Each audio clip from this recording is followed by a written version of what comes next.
৯ September DUCSU নির্বাচন করতে আর কোনো বাধা নেই। হাইকোর্টের স্থগিত আদেশ বাতিল করে চেম্বার আদালতের রায় বহাল রেখেছেন আপিল বিভাগও। দুপুরে শুনানি শেষে প্রধান বিচারপতি ডক্টর সৈয়দ রেফাত আহমেদের নেতৃত্বাধীন পূর্ণাঙ্গ আপিল বেঞ্চ এ আদেশ দেন। মঙ্গলবার আপিল বিভাগের চেম্বার বিচারপতি ফারাহ মাহবুব হাইকোর্টের আদেশ সাময়িকভাবে স্থগিত রেখে আজ শুনানির দিন ঠিক করেন।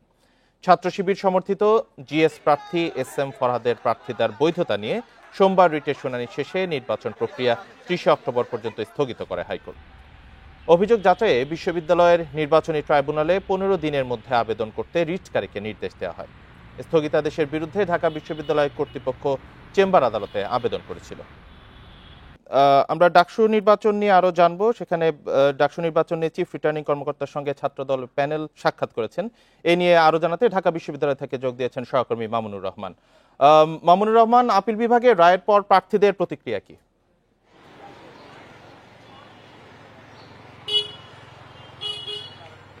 যেমনটি বলছিলেন, আপিল বিভাগের যে রায় দিয়েছে, রায়ের পর কিন্তু এখন ডাকসু নির্বাচন ৯ তারিখ হতে আর কোনো বাধা নেই। এই রায়ের পরপরই কিন্তু শিক্ষার্থীদের মাঝে যে উচ্ছ্বাস আনন্দ ছিল সেটি কিন্তু কয়েক গুণে বেড়ে গিয়েছিল। গত সোমবার আপনি জানেন যে একটি রিটের পরিপ্রেক্ষিতে কিন্তু হাইকোর্টের এই ডাকসু নির্বাচনকে স্থগিত করে। এর পরপরই কিন্তু আপিল বিভাগের যে চেম্বার জজ আদালত সে কিন্তু রায়টি স্থগিত করেন। এর আজকে পূর্ণাঙ্গ আপিল বিভাগ সেই রায়টি কিন্তু বহাল রেখে যে ডাকসু নির্বাচনে বাধা নেই সেটা কিন্তু আজকে পুরো স্পষ্ট হয়ে গেছে। সে প্রেক্ষিতে কিন্তু ঢাকা বিশ্ববিদ্যালয়ের শিক্ষার্থীদের মধ্যে আমেজ আনন্দ কয়েক গুণ বেড়ে গেছে। আমরা এখানকার শিক্ষার্থীদের সাথে কথা বলেছি, তারা বলছিলেন যে ষড়যন্ত্র হচ্ছিল ডাকসু নির্বাচন বন্ধ রাখার, দীর্ঘ ৬ বছর পর কিন্তু ডাকসু নির্বাচন হতে যাচ্ছিল, সেই যেই কোনো ষড়যন্ত্র তারা কিন্তু মোকাবেলা করে এই ডাকসু নির্বাচন যে কোনো মূল্যে তারা চাচ্ছিলেন এবং বলছিলেন তারা তাদের পছন্দের যে প্রার্থী যারা শিক্ষার্থী বান্ধব হবে, শিক্ষার্থীদের কল্যাণে কাজ করবে, তাদের কিন্তু তারা বাছাই করার জন্য আগামী ৯ সেপ্টেম্বর তারা কিন্তু অপেক্ষা করছেন তাদের পছন্দের প্রার্থী বেছে নেওয়ার জন্য। এই কিন্তু সকালবেলা সিনেট ভবনে কিন্তু চিফ রিটার্নিং অফিসারের সাথে ছাত্রদল একটি সাক্ষাৎ করেন। সাক্ষাৎ শেষে তারা একটি ছোট ব্রিফ করেন। ব্রিফে কিন্তু উল্লেখ করেন যে নির্বাচন সুষ্ঠু করার ক্ষেত্রে যা যা প্রয়োজন সে ব্যাপারে কিন্তু চিফ রিটার্নিং কর্মকর্তার সাথে তারা আলোচনা করেছিলেন। আলোচনার পরপরই কিন্তু আমরা শিক্ষার্থীদের সাথে আবারও কথা বলি। তারা বলছিলেন যে ছাত্রদল, ছাত্র শিবির যত প্যানেলই হয়েছে তারা প্রত্যেকে যেসব প্রতিশ্রুতি দিচ্ছে, ইস্তেহারে যেসব কথা বলছে সেগুলো যেন ইস্তেহারের মধ্যে সীমাবদ্ধ না রেখে তা বাস্তবায়নের জন্য কি কি পদক্ষেপ আগামীতে নিবে সেই প্রতীক্ষায় কিন্তু তারা রয়েছেন। আগামী ৯ সেপ্টেম্বর তারা তাদের ভোটের মাধ্যমে তাদের পছন্দের প্রার্থী তারা বাছাই করবেন। আমরা সকাল থেকে লাইব্রেরির সামনে, মধুর ক্যান্টিন এবং টিএসসিতে আমরা ঘুরেছি, দেখেছি যে যারা প্রার্থীরা রয়েছিলেন তারা কিন্তু তাদের প্রচারণা কিন্তু পুরোদমে চালাচ্ছিলেন। তার সকলের সাথে কুশল বিনিময় করছেন, লিফলেট বিলি করছেন এবং তারা অনুরোধ করছেন তাদের ভোটটি যেন তাদের ব্যালট নাম্বারে পড়ে। পরিশেষে বলা যায় যে ডাকসু নির্বাচনকে কেন্দ্র করে রায়ের পর শিক্ষার্থীর মাঝে যে আনন্দ উৎসব সেটি বহাল থাকবে আগামী ৯ সেপ্টেম্বর পর্যন্ত। ৯ সেপ্টেম্বরে ভোটের মাধ্যমে আসলে চূড়ান্ত হবে কে হচ্ছে ডাকসুর ভিপি, কে হচ্ছে ডাকসুর পরবর্তী শিক্ষার্থী বান্ধব প্রতিনিধি, সেই ডিসিশন আসবে আগামী ৯ সেপ্টেম্বর। ঢাকা বিশ্ববিদ্যালয়ের ছেলে এই ছিল সর্বশেষ আমার কাছে। ডাকসু নির্বাচন নিয়ে ঢাকা বিশ্ববিদ্যালয় থেকে জানাচ্ছিলেন সহকর্মী মামুনুর রহমান। কুরুচিপূর্ণ ভাষা ব্যবহার ও গণধর্ষণের হুমকি দেওয়ার ঘটনায় শিক্ষার্থী আলী হোসেনকে ৬ মাসের জন্য ঢাকা বিশ্ববিদ্যালয় থেকে বহিষ্কার করছে কর্তৃপক্ষ। এক বিজ্ঞপ্তিতে এ তথ্য জানিয়েছে বিশ্ববিদ্যালয়ের জনসংযোগ দপ্তর। বিজ্ঞপ্তিতে বলা হয়েছে, প্রক্টোরিয়াল সত্যানুসন্ধান কমিটির সুপারিশে আলী হোসেনকে বহিষ্কারের এই সিদ্ধান্ত নেওয়া হয়েছে। একই সঙ্গে আলী হোসেনের বিরুদ্ধে অভিযোগটি বিশ্ববিদ্যালয়ের যৌন নিপীড়ন বিষয়ক কমিটিতে পাঠানো হয়েছে। আলী হোসেন ঢাকা বিশ্ববিদ্যালয়ের সমাজবিজ্ঞান বিভাগের ২০২০-২১ সেশনের শিক্ষার্থী। তিনি শহীদ সার্জেন্ট জহুরুল হক হলে থাকেন। এর আগে সোমবার ফেসবুক পোস্টে ডাকসু নির্বাচনে ছাত্র শিবির প্রার্থীর বৈধতা চ্যালেঞ্জ করে রিটকারী ছাত্রীকে ধর্ষণের হুমকি দেন আলী হোসেন। পরে এই ঘটনায় দুটি পৃথক কমিটি করে ঢাকা বিশ্ববিদ্যালয় প্রশাসন।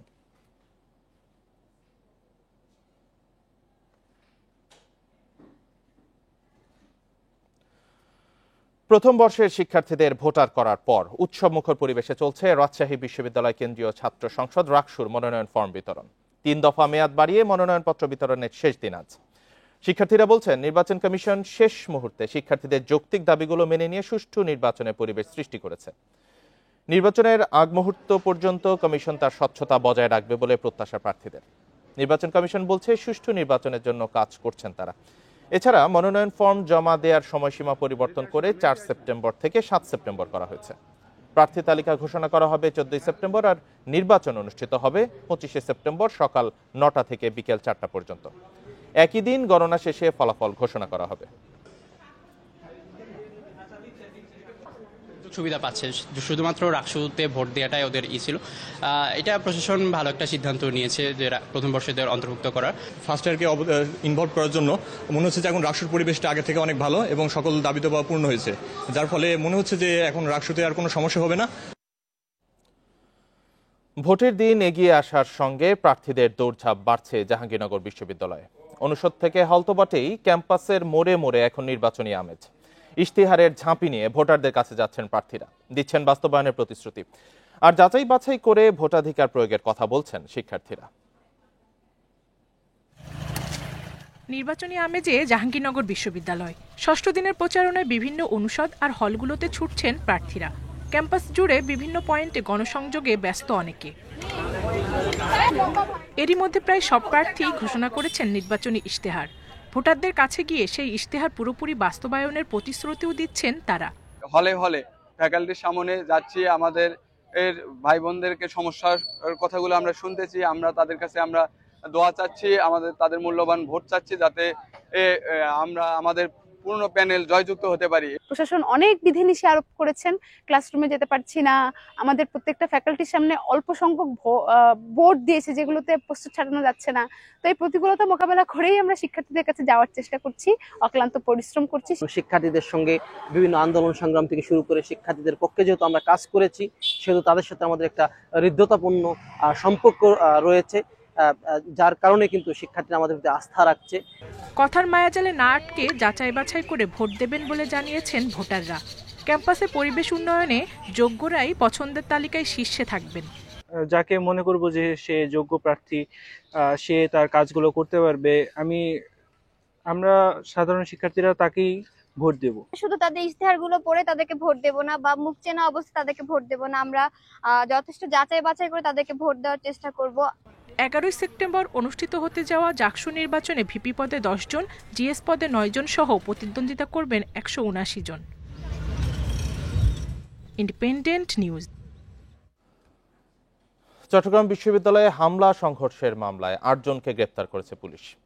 জোবরা গ্রাম সহ আশেপাশের এলাকায় রাতভর অভিযান চালিয়ে তাদের গ্রেপ্তার করা হয়। গ্রেপ্তারকৃতদের মধ্যে 3 জন এজাহারভুক্ত আসামি। এদিকে টানা 3 দিন বন্ধ থাকার পর আজ থেকে ফের শুরু হয়েছে ক্লাস। সকাল থেকে ক্যাম্পাসে এসেছেন শিক্ষক, শিক্ষার্থী ও কর্মকর্তা কর্মচারীরা। তবে স্বাভাবিকের তুলনায় উপস্থিতি একেবারেই কম। কিছু বিভাগের বিভিন্ন বর্ষের ক্লাস চললেও অধিকাংশ ক্লাসই ছিল ফাঁকা। এদিকে ক্লাস শুরু হলেও শিক্ষার্থীদের মধ্যে উদ্বেগ, উৎকণ্ঠা এখনো কাটেনি। একই সাথে দ্রুত পরীক্ষা শুরুর তাগিদ তাদের। এদিকে সকাল থেকেই বিশ্ববিদ্যালয়ে টহল দিচ্ছে যৌথ বাহিনী, নিয়মিতভাবে চলাচল করছে শাটল ট্রেন। এর আগে গেল শনিবার রাতে গ্রামবাসী ও বিশ্ববিদ্যালয় শিক্ষার্থীদের সংঘর্ষে প্রায় 250 জন আহত হন। এর জেরেই বন্ধ ছিল বিশ্ববিদ্যালয়ের ক্লাস পরীক্ষা। ওই 2 নম্বর গেট এরিয়ে থাকতো যারা, তো তারাও তাদের বাসায় গিয়ে তাদের বই খাতা নিয়ে আসার সেই সুযোগ এখনো পাচ্ছে না, সেই সাহস এখনো পাচ্ছে না। গত 2 দিন পরিস্থিতি তো আপনারা দেখছেন, সবখানেই দেখা যাচ্ছে পরিস্থিতি একটু খারাপ ছিল। আমাদের নিরাপত্তা কে দিবে? প্রশাসন তো দিতে পারতেছে না। ক্যাম্পাসের পরিস্থিতি নিয়ে আরো জানাতে চট্টগ্রাম থেকে যুক্ত হয়েছেন সহকর্মী আব্দুল্লাহ রাকিব। রাকিব, বিশ্ববিদ্যালয়ের পরিস্থিতি কি এখন শান্ত রয়েছে কিনা? আর ক্লাসে উপস্থিতি কম বলা হচ্ছে, পুরোদমে ক্লাস পরীক্ষা চালু হতে কত সময় লাগতে পারে?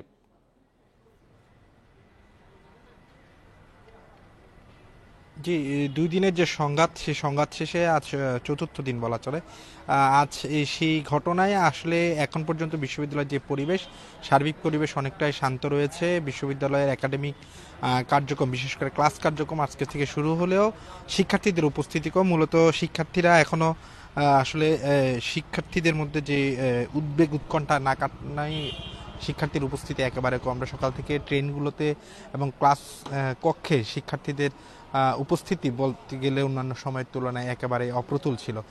বিশ্ববিদ্যালয়ের যে ক্লাস পরীক্ষা, সেটি পরীক্ষা স্থগিত আছে, কিন্তু আজকে একটি মত বিনিময় সভা হয়েছে বিভিন্ন বিভাগের সভাপতি এবং বিশ্ববিদ্যালয়ের বিভিন্ন অনুষদের ডিনদেরকে নিয়ে বিশ্ববিদ্যালয়ের প্রশাসনিক ভবনে 10:30টায়, সকাল 10:30টায় একটু সভা হয়। সেটি কিছুক্ষণ আগে শেষ হয়েছে এবং সেই সভায় আসলে দ্রুত একাডেমিক কার্যক্রম শুরু করার বিষয়ে এবং কোনো ধরনের সেশন জটে যাতে শিক্ষার্থীরা না পড়ে সেই বিষয়টিকে গুরুত্ব দিয়ে দেখা হয়েছে এবং সেইভাবে একটি সিদ্ধান্ত হয়েছে হয়েছে যে রোববার থেকে বিশ্ববিদ্যালয়ের যে একাডেমিক কার্যক্রম বিশেষ করে পরীক্ষা এবং ক্লাস সেটি পুরোদমে শুরু হবে এবং যে পরীক্ষাগুলো স্থগিত হয়েছে সেগুলো নতুন করে পুনঃশিডিউল করে আসলে আবারও শুরু হওয়ার কথা বলেছে বিশ্ববিদ্যালয় প্রশাসন।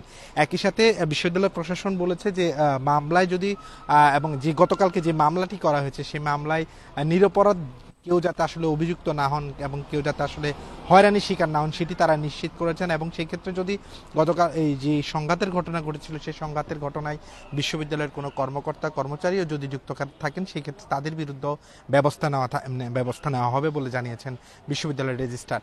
এখন পর্যন্ত যে তথ্য রয়েছে আমাদের কাছে যে শিক্ষার্থীদের মধ্যে যে আহত যারা রয়েছেন বিশেষ করে 2 জন শিক্ষার্থী এখনও চট্টগ্রাম আর 2টি বেসরকারি হাসপাতালে চিকিৎসাধীন রয়েছে এবং একজন শিক্ষার্থীকে উন্নত চিকিৎসার জন্য ঢাকায় প্রেরণ করা হয়েছে।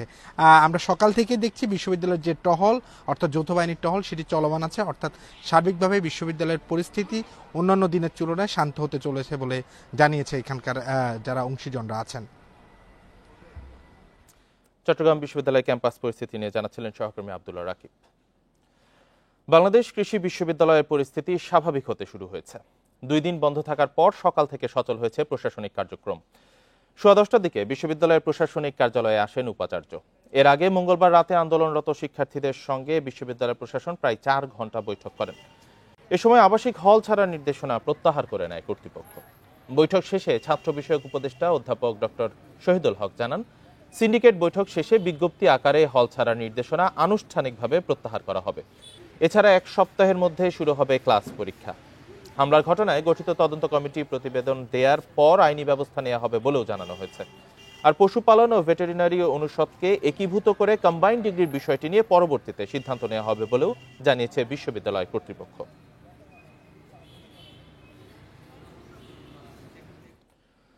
মালয়েশিয়ার কুয়ালালামপুর থেকে 396 জন বাংলাদেশি সহ 770 অবৈধ অভিবাসীকে আটক করা হয়েছে। এই বিষয়টি নিয়ে আলোচনা করতে আমাদের সঙ্গে যোগ দিচ্ছেন ব্র্যাক কর্মকর্তা রায়হান কবির। রায়হান কবির, আপনাকে স্বাগত জানাচ্ছি ইন্ডিপেন্ডেন্ট টেলিভিশনের সংবাদে। প্রথমেই যেটি জানতে চাই আপনার থেকে, মালয়েশিয়ায় বাংলাদেশিদের অবস্থান করা কি কঠিন হয়ে পড়েছে কিনা? যদিও অবৈধভাবে যারা বাস করছেন তাদেরই আটক করা হয়েছে, একটু বলবেন এই বিষয়টিতে। ধন্যবাদ ইন্ডিপেন্ডেন্ট টেলিভিশনকে। আসলে মালয়েশিয়াতে বাংলাদেশিদের অবস্থান করা কঠিন বলতে ডিপেন্ডস অন দ্য কান্ট্রি। আসলে কোন দেশের ইমিগ্রেন্ট আপনি তার উপর ডিপেন্ড করেন একাংশে। দেখুন, আমাদের দীর্ঘ সময় স্টাডি বলে কেন বাংলাদেশে আসলে অবৈধ হয়, কোন প্রক্রিয়া থেকে নেওয়া হয় এবং তাদের হিউম্যান রাইটস এর কতটুকু খেয়াল রাখা হয় তার উপর ডিপেন্ড করে আসলে আমরা সেই দেশে কতটুকু অবস্থান করতে পারবো এবং আমাদের গ্রেপ্তার কিভাবে করা হবে কিভাবে করা হবে না। আপনি দেখেন লাস্ট 2022 থেকে 2024 মে পর্যন্ত মালয়েশিয়াতে লাস্ট কলিং এ গিয়েছে প্রায় 5 লক্ষ বাংলাদেশি মানুষ। এর মধ্যে যখন গভর্নমেন্ট ফি ছিল 78,900 টাকা, সেখানে সিন্ডিকেটরা নিয়েছে পার পার্সন প্রতি 5 থেকে 6 লক্ষ টাকা। এখন এই যে বাড়তি টাকা দিয়ে কর্মীরা গেল, যাওয়ার পরবর্তী তার বেতন হবে এখানে 1500 রিঙ্গিত সর্বোচ্চ। সেই বেতনে সে কি পরিবারের কাছে পাঠাবে, না বাড়ির ঋণ শোধ করবে, না তার পরবর্তী তার ভিসাটা রিনিউ করতে পারবে? মালয়েশিয়াতে আমরা জিরো কস্টে মাইগ্রেশন ইমিগ্রেন্ট পাঠানোর কথা শুনেছিলাম, এখনো শুনছি, হয়তোবা কোনোটাই আদৌ বাস্তবায়িত হবে না, আগেও হয়নি। এখন আমার যে কর্মী 5 লক্ষ টাকাতে শ্রমিক হিসেবে গেল, তার তো প্রতি বছর ভিসা রিনিউ করতে প্রায় 2 লাখ টাকার মতো খরচ হচ্ছে। আবার তখন সে এই টাকাটা কোথা থেকে জোগাড় করবে? সে বাড়িতে টাকা পাঠাবে, বাংলাদেশে দিবে, না সে রিনিউ করবে ভিসা? এই ভিসা রিনিউ করতে না পারে এবং অতিরিক্ত কর্মী যাওয়া, চাহিদার চেয়ে বেশি কর্মী যাওয়ায়, দুর্নীতি হওয়াতে কিন্তু আমাদের কর্মীরা এখানে জবলেস অবস্থায় থাকে। সেই মুহূর্তে তাদের তারা তাদের ভিসা রিনিউ করার সুযোগ তাদের হয় না। তো স্বাভাবিকভাবে সিস্টেম তাদেরকে ইলিগাল বানায়। মানুষ তো ইলিগাল হয় না, সিস্টেম তাদেরকে আনডকুমেন্টেড বানায়। কেউ আনডকুমেন্টেড থাকতে চায় না। কিন্তু এই যে এভাবে ম্যাস অ্যারেস্ট, এটাও করা যায় না। তাদেরকে সঠিক কোনো বাংলাদেশিকে সঠিক প্রক্রিয়ায় গ্রেপ্তার হলে, কেউ বাংলাদেশে না যে কোনো দেশে ইমিগ্রেন্ট যদি গ্রেপ্তার হয়, তাকে সঠিক প্রক্রিয়া ফলো করে ডিটেনশন ক্যাম্পে রেখে তাকে দেশে পাঠানো হয় সংসদ দূতাবাসের মাধ্যমে। কিন্তু আমাদের শ্রমিকদের কখনো চেইন, আপনি দেখবেন গতকালকের ভিডিওটাতে, যে আমার দুঃখ বোধ হয়েছে, আমার সবাইকে হাতে চেইন পরিয়ে, শেকল পরিয়ে বসিয়ে রাখা হয়েছে। আসলে এটা হিউম্যান বিং এর ক্ষেত্রে এটা করা যায় না। তো আমরা সেই ক্ষেত্রে বলবো, দুই দেশের সিস্টেমকে সামনে শুনছি হয়তো শ্রমিক যাবে, এই সিস্টেমে যত হয় যেন শ্রমিকরা আসলেই জিরো কষ্টে যেতে পারে, তাহলে আনডকুমেন্টেড হওয়ার কোনো চান্সেস থাকবে না। জি রায়হান কবির, যে সংকটগুলোর কথা বলছেন, কিন্তু এর ফলে এত বড় একটি শ্রমবাজার বন্ধ থাকলে বাংলাদেশের আসলে কতটা ক্ষতি হতে পারে? অবশ্যই শ্রমবাজার বন্ধ হওয়া বাংলাদেশের জন্য ক্ষতি। মালয়েশিয়া অনেক বড় একটা শ্রম বাজার বাংলাদেশিদের জন্য এবং মালয়েশিয়ার জন্য ক্ষতিকর। আমাদের বর্তমানে মালয়েশিয়াতে সবচেয়ে বেশি শ্রমিক আছে বাংলাদেশে। তাদের ইকোনমি, তাদের ডেভেলপমেন্ট সেক্টর সকল কিছু আমাদের সাথে নির্ভরশীল। তো অতএব শ্রমবাজার বন্ধ হওয়া দুই দেশের জন্যই ক্ষতিকর। শ্রমবাজার খোলা থাকুক, যাতে সেই দিকে স্বচ্ছতার দিকে নজর রাখা হয়, এটাই হলো আমাদের আবেদন বা ইচ্ছে। গতকালকে 377 জন বাংলাদেশিকে অ্যারেস্ট করা হয়েছে, খুবই আনওয়ান্টেড। সঠিক প্রক্রিয়া সবাইকে লিগালাইজেশন করে, ওই দেশে সরকার যদি লিগালাইজেশনের প্রক্রিয়া শুরু করে সবাইকে সঠিক প্রক্রিয়া এনে এবং কস্ট যাতে ওই দেশের নিয়োগকর্তা বহন করে, সেই সুযোগটা যদি সেই সম্ভাবনা যদি আসলেই শুরু করতে পারি আমরা, তাহলে এমন ঘটনার সামনে ঘটবে না। জি, আরেকটি বিষয় একটু জানতে চাই যে আসলে আমাদের নতুন শ্রম বাজার কি আসলে সেই অর্থে তৈরি হচ্ছে? যদি না হয়ে থাকে তাহলে নতুন শ্রম বাজার তৈরি না হওয়ার কারণ কি? দেখেন, বৈশ্বিক পরিস্থিতি চারদিক থেকে বাংলাদেশ থেকে শ্রমিক নেয়ার যেই আমাদের রিসেন্ট কিছু সরকারের কিছু রদবদল হওয়াতে হয়তো কোনো ইস্যু হতে পারে, বাট বৈশ্বিক চাহিদার ক্ষেত্রে আমাদের শ্রমিক যাওয়া প্রয়োজন এবং মালয়েশিয়ার শ্রমিক প্রয়োজন, মালয়েশিয়া অন্যান্য দেশগুলোতে শ্রমিক প্রয়োজন। কিন্তু যে ক্ষেত্রেই হোক প্রক্রিয়াতে স্বচ্ছ এবং স্কিল ওয়ার্কারের দিকে নজর রাখতে হয়। জনাব রায়হান কবির, আমাদের সাথে যুক্ত হওয়ার জন্য আপনাকে অসংখ্য ধন্যবাদ। বাংলাদেশের রাষ্ট্রদূত হিসেবে কূটনীতিক ব্রেন্ট ক্রিস্টেনসেনকে মনোনীত করেছেন মার্কিন প্রেসিডেন্ট ডোনাল্ড ট্রাম্প। মঙ্গলবার এক বিজ্ঞপ্তিতে এই কথা জানিয়েছে মার্কিন পররাষ্ট্র বিভাগ। তবে মনোনয়ন চূড়ান্ত নয়। মার্কিন সিনেটে অনুমোদন পেলে তাকে রাষ্ট্রদূত নিয়োগ করা হবে। এরই মধ্যে হোয়াইট হাউস ট্রাম্পের মনোনয়ন দেশটির সিনেটে পাঠিয়েছে। বর্তমানে মার্কিন পররাষ্ট্র দপ্তরে আন্ডার সেক্রেটারি হিসেবে দায়িত্ব পালন করছেন ব্রেন্ট ক্রিস্টেনসেন। এর আগে 2019 থেকে 3 বছর ঢাকায় মার্কিন দূতাবাসের রাজনৈতিক বিভাগে কাউন্সিলর হিসেবে নিয়োজিত ছিলেন তিনি। রাষ্ট্রদূত হিসেবে পিটার হাসের স্থলাভিষিক্ত হচ্ছেন ব্রেন্ট। গত বছর বাংলাদেশের রাষ্ট্রদূত হিসেবে বিদায়ের পর অবসরে যান হাস। এরপর ট্রেসি এন জ্যাকবসন ভারপ্রাপ্ত রাষ্ট্রদূতের দায়িত্ব পালন করছেন। গত এক বছরে বিভিন্ন গুজবের মাধ্যমে জুলাই গণহত্যার দায় শেখ হাসিনা ও আওয়ামী লীগের বদলে ইসলামপন্থীদের উপর চাপানোর চেষ্টা চলছে বলে অভিযোগ করেছেন প্রধান উপদেষ্টার বিশেষ সহকারী অবসরপ্রাপ্ত লেফটেন্যান্ট জেনারেল আব্দুল হাফিজ। বুধবার সকালে রাজধানীর মিরপুর সেনানিবাসে সামাজিক মাধ্যমে গুজব নিয়ে আয়োজিত এক সেমিনারে তিনি এই অভিযোগ করেন। বলেন, গুজব প্রচারকারীরা সামাজিক যোগাযোগ মাধ্যম ব্যবহার করে মানুষের চিন্তাকে পরিবর্তন করার চেষ্টা করছে। তারা কাজ করছে নিজেদের চিন্তা ও উদ্দেশ্য বাস্তবায়নে। সামাজিক মাধ্যমে অপতথ্যের প্রভাব তুলে ধরে প্রধান উপদেষ্টার বিশেষ সহকারী এসব ঠেকাতে সবাইকে সতর্ক থাকার তাগিদ দেন।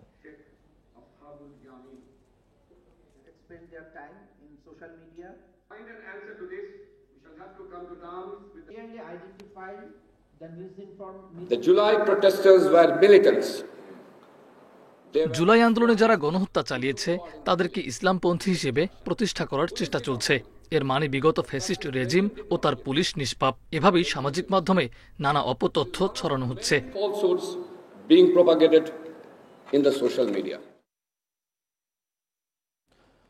বান্দরবানের রুমায় কেএনএর প্রশিক্ষণ ঘাঁটিতে অভিযান চালিয়েছে সেনাবাহিনী। এ সময় কাঠের রাইফেল, স্নাইপারের সিলিং সহ বিভিন্ন সামরিক সরঞ্জাম উদ্ধার করা হয়। আইএসপিআর জানিয়েছে, রুমার দুর্গম এলাকায় 25 জুলাই থেকে 26 আগস্ট পর্যন্ত বিশেষ সামরিক অভিযান চালানো হয়। এ সময় সেনাবাহিনীর টহল দল সীমান্তবর্তী জনবসতিহীন এলাকায় কেএনএর একটি প্রশিক্ষণ ঘাঁটি চিহ্নিত করে। পরে তল্লাশি অভিযানে প্রশিক্ষণে ব্যবহৃত কাঠের রাইফেল, স্নাইপারের সিলিং, মিলিটারি বেল্ট, কার্তুজ বেল্ট, ইউনিফর্ম, বুট, কম্বল সহ বিভিন্ন সরঞ্জামাদি উদ্ধার করা হয়। এছাড়াও সশস্ত্র সংগঠনটির প্রশিক্ষণ মাঠ, ফায়ারিং রেঞ্জ, পরীক্ষা এবং বিভিন্ন কৌশলগত স্থাপনা দখল করা হয়।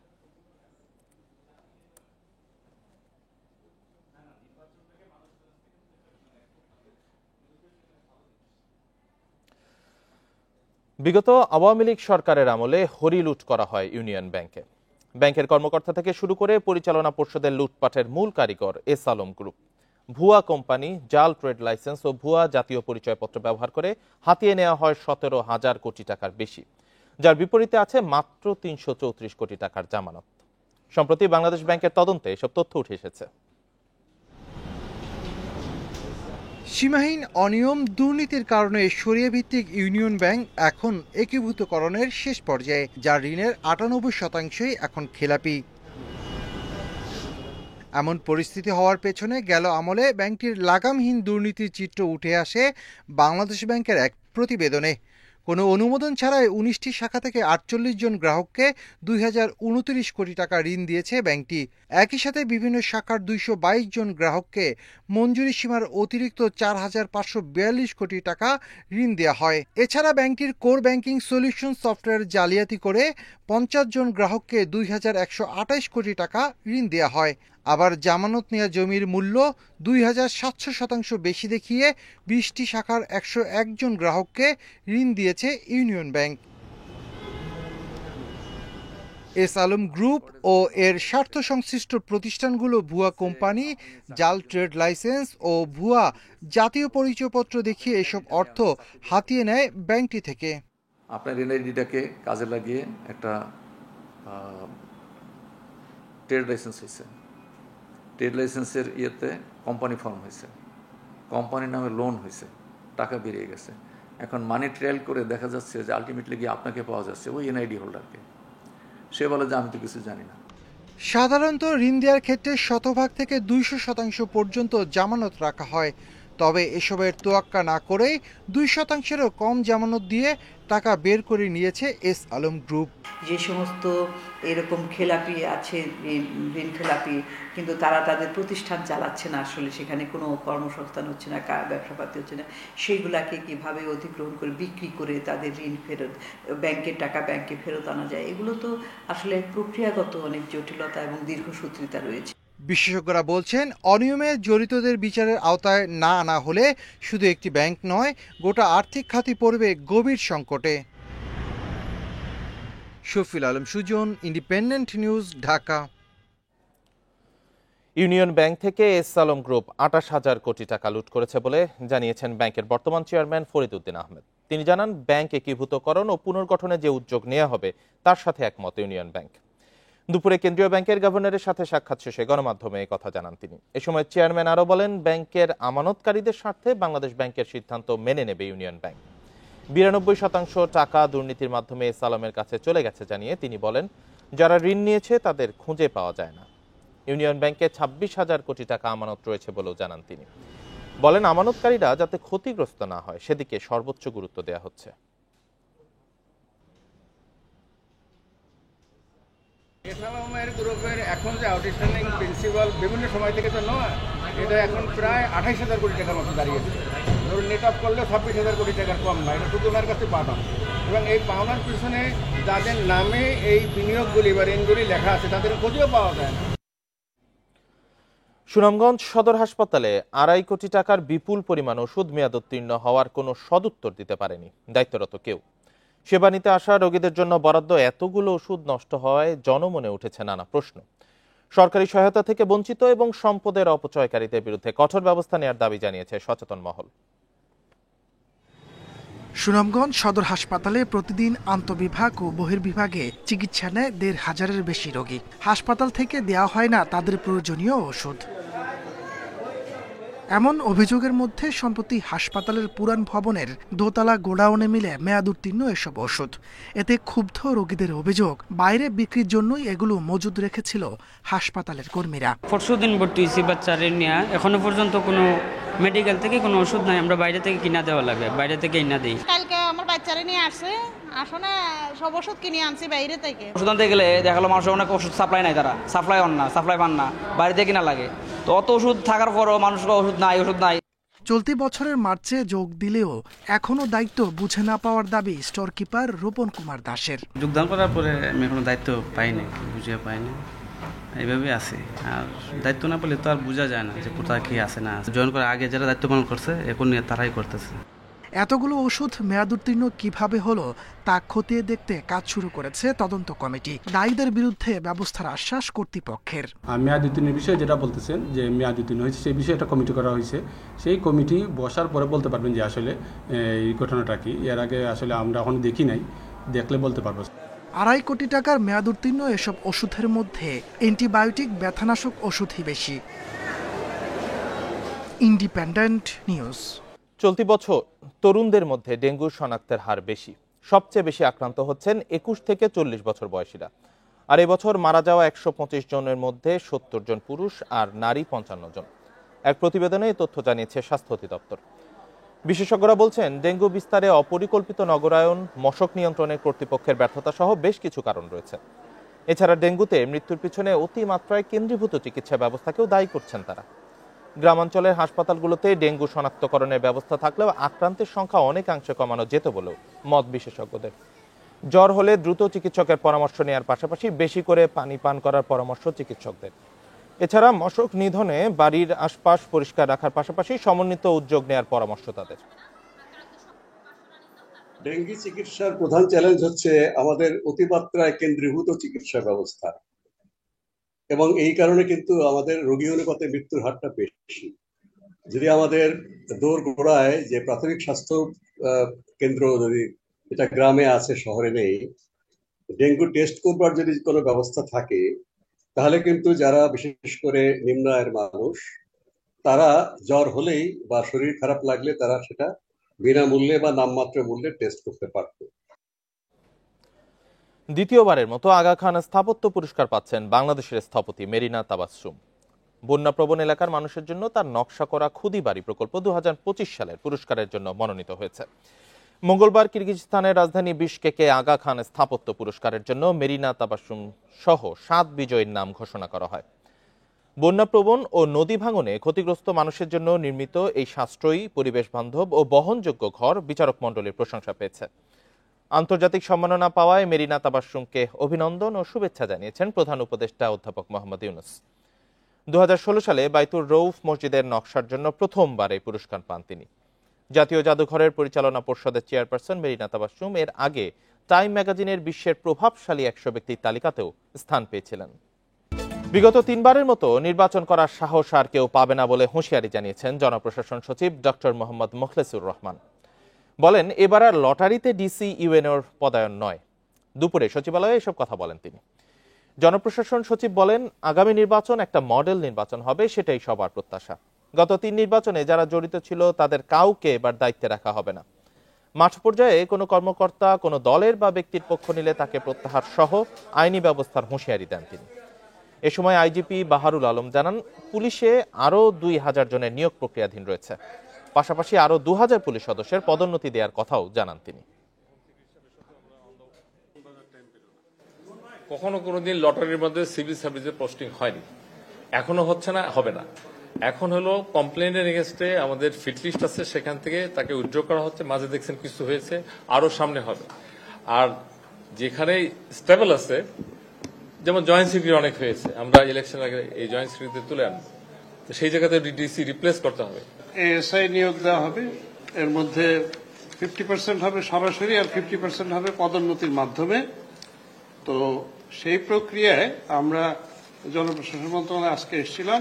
ওই বিধিটা যেটা তৈরি হচ্ছে, ওইখানে মাইনর কিছু সংশোধনী দরকার ছিল, তো আমরা সেটা করে দিচ্ছেন, যার জন্য আমাদের এই রিক্রুটমেন্টের পথটা একটু সুগম হলো আর কি। নীলফামারীতে শ্রমিকদের সঙ্গে আইন শৃঙ্খলা বাহিনীর সদস্যদের সংঘর্ষে এক শ্রমিক নিহত হওয়ার ঘটনায় উত্তরার ইপিজেড এর 24টি কারখানার সব কার্যক্রম বন্ধ রেখেছে বেবজা কর্তৃপক্ষ। মঙ্গলবার রাতে নির্বাহী পরিচালকের সই করা এক বিজ্ঞপ্তিতে তথ্য জানানো হয়। বৃহস্পতিবার কারখানাগুলো খুলবে কিনা এ বিষয়ে রাতে সিদ্ধান্ত নেওয়া হবে বলে বিজ্ঞপ্তিতে জানানো হয়েছে। মঙ্গলবার সকালে উত্তরা ইপিজেডে আইন শৃঙ্খলা বাহিনীর সাথে সংঘর্ষে এক শ্রমিক নিহত হন। এ ঘটনায় 5 জন গুলিবিদ্ধ সহ আহত হন আরও অন্তত 20 জন। ঘটনার তদন্তে 3 সদস্যের কমিটি গঠন করেছে জেলা প্রশাসন।